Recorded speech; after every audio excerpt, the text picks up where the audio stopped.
حضرت فاطمہ رضی اللہ تعالی عنہا فرماتی ہیں کہ میں اس وقت دروازہ کے قریب موجود تھی، آقا کریم صلی اللہ علیہ وسلم آرام فرما رہے تھے، کسی نے آواز دی، میں دروازہ کھولنا نہیں چاہتی تھی مگر میرے ابو نے کہا بیٹی دروازہ کھول دو۔ جب میں نے دروازہ کھولی تو میں نے دیکھا کہ کتنے لوگ ہیں جو حاضر ہیں آقا کریم صلی اللہ تعالی علیہ وسلم کے لیے۔ ایک روایت معراج شریف کی یہ بھی ہے اور دوسری روایت یہ ہے کہ حضرت جبریل علیہ الصلوۃ والتسلیم تشریف لائے، دروازے پر 70,000 فرشتے ٹھہرے ہیں نبی کا استقبال کرنے کے لیے۔ حضرت جبریل علیہ السلام حضرت ام ہانی کے مکان کی چھت کو پھاڑ دیتے ہیں اور پھاڑنے کے بعد جب جلوہ افروز ہوئے تو دیکھا کہ محبوب آرام فرما رہے ہیں، میرے آقا آج سو رہے ہیں۔ ہر رات تو آقا عبادت کر رہے تھے مگر آج رات میرے سرکار سو رہے ہیں۔ حضرت جبریل نے نبی کو جگایا کیسے ذرا ملاحظہ فرمائیے اور ان حرام خوروں سے پوچھئے، یہ بھی اس روایت کو پڑھتے پڑھاتے ہیں مگر سمجھ میں کچھ نہیں آتا کہ چھیڑیں داستاں کیسے، رلائیں تو بغاوت ہے، ہنسائیں تو بغاوت ہے۔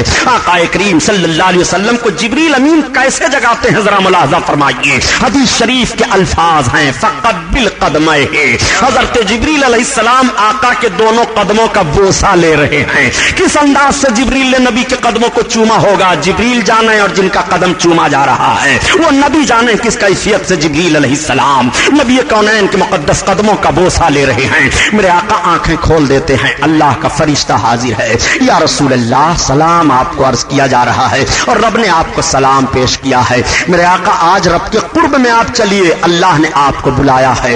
حضرت جبریل علیہ السلام سارا ماحول عرض کرنے کے بعد عرض کرتے ہیں یا رسول اللہ ہم ایسے آپ کو نہیں لے چلیں گے، آپ کو دولہا بننا ہے۔ یا رسول اللہ آپ کے استقبال میں دروازے پر 70,000 فرشتے حاضر ہیں، دروازہ کھلا ہوا ہے۔ میرے آقا نے ملاحظہ کیا 70,000 فرشتوں نے سلام پیش کیا، زمزم شریف کا پانی لایا گیا، نبی کو غسل دیا جا رہا ہے، جوڑا لے کر کے حضرت جبریل علیہ السلام حاضر ہیں۔ اب جب میرے آقا کو غسل دیا جا رہا تھا تو ذرا وہ انداز ملاحظہ فرمائیے کہ سرکار کے غسل کا پانی معراج کی رات میں گرا تو ہوا کیا؟ تو اعلیٰ حضرت عظیم البرکت فرماتے ہیں کہ بچہ جو ان کے تلووں کا دھون بنا وہ جنات کا رنگ و روغن۔ سبحان اللہ سبحان میرے سرکار کو جب غسل دیا جا رہا تھا تو پانی کہاں سے پہلے ڈالا جاتا ہے؟